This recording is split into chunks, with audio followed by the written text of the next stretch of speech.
बिस्मिल्लाहिर्रहमानिर्रहीम। अस्सलाम वालेकुम व्यूवर्स, दी सेहत चैनल में आप सबको वेलकम। मैं हूं अदील मंसूर। आज आपसे बात करेंगे कि डेंगू के बुखार में आपके लिए मुफीद और नुकसानदेह ग़िज़ाएँ कौन सी हैं, क्योंकि आजकल डेंगू हर तरफ फैला हुआ है और ऐसी सूरत में मरीज़ों को गाइडेंस की बहुत ज़रूरत है कि इससे जल्द सेहतयाब होने के लिए कौन सी ग़िज़ा और सप्लीमेंटेशन उनको बहुत जल्द रिकवर करने में हेल्प करेगी।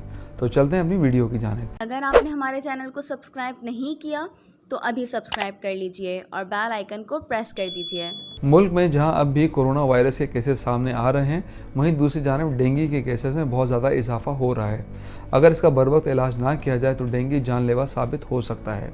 डेंगू कपकपाहट, बुखार, भूख में कमी, जिस्म में शदीद दर्द, कै, जल्द पर खारिश और सर दर्द का बायस बन सकता है। डेंगू के दौरान लोगों को दरपेश एक बड़ा मसला प्लेटलेट्स का कम होना है, जो कि बाज़ सूरतों में जानलेवा भी हो जाता है अगर वक्त पर इसका ख्याल ना रखा जाए।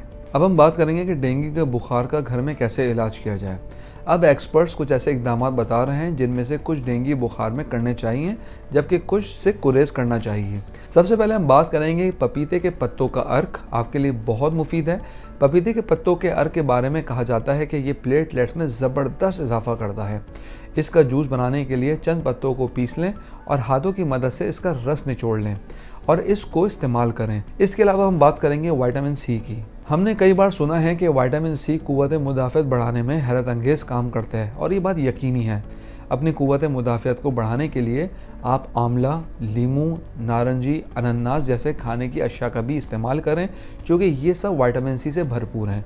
और अगर इसका सीज़न नहीं है तो विटामिन सी के सप्लीमेंट भी इस्तेमाल किया जा सकता है। इसके अलावा जिंक भी बहुत इफेक्टिव है। जिंक बुखार को कंट्रोल करने में हेल्प करता है। वैसे तो जिंक मीट के अंदर, लेग्यूम्स के अंदर, सीड्स में और एग्स में भी पाया जाता है। इसके अलावा जिंक के सप्लीमेंट को भी इस्तेमाल कर सकते हैं। अब हम बात करेंगे विटामिन B12 और फॉलिक एसिड की। विटामिन B12 और फॉलिक एसिड मुदाफ़ती निज़ाम के सेहतमंद तवाज़ुन को बरकरार रखने में अहम किरदार अदा करता है।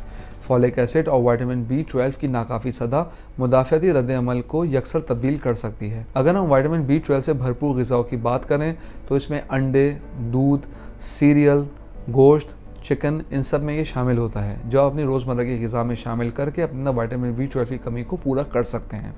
इसके अलावा आप विटामिन B12 के सप्लीमेंट्स भी यूज़ कर सकते हैं। अब हम बात करेंगे कि इसके अंदर कौन सी ग़िज़ाएँ नहीं लेनी चाहिए। अपने आप को हाइड्रेट करना ना भूलें और हर रोज़ पानी का इस्तेमाल ज़्यादा करें। नींबू पानी और मौसमी जूस का इस्तेमाल करें। तेज़ी से सेहतयाब होने के लिए तेल वाली ग़िज़ाएँ, प्रोसेस फूड्स, तली हुई ग़िज़ाएँ, कार्बोहाइड्रेट, ड्रिंक्स, मसालेदार ग़िज़ाएँ और ज़्यादा चिकनाई वाली ग़िज़ाओं का इस्तेमाल बिल्कुल ना कीजिए। व्यूअर्स, हम उम्मीद करते हैं आज की वीडियो आपको पसंद आई होगी और अगर आप नॉलेज मैगज़ीन ई मेंबर बनना चाहते हैं तो स्क्रीन पर दिए गए व्हाट्सएप नंबर पर अपना नाम और शहर का नाम लिखे व्हाट्सएप कीजिए और हर महीने नॉलेज मैगज़ीन अपने मोबाइल पर पढ़िए। कमेंट बॉक्स में राय ज़रूर आगाह कीजिएगा। अगली वीडियो तक के लिए अल्लाह हाफ़िज़।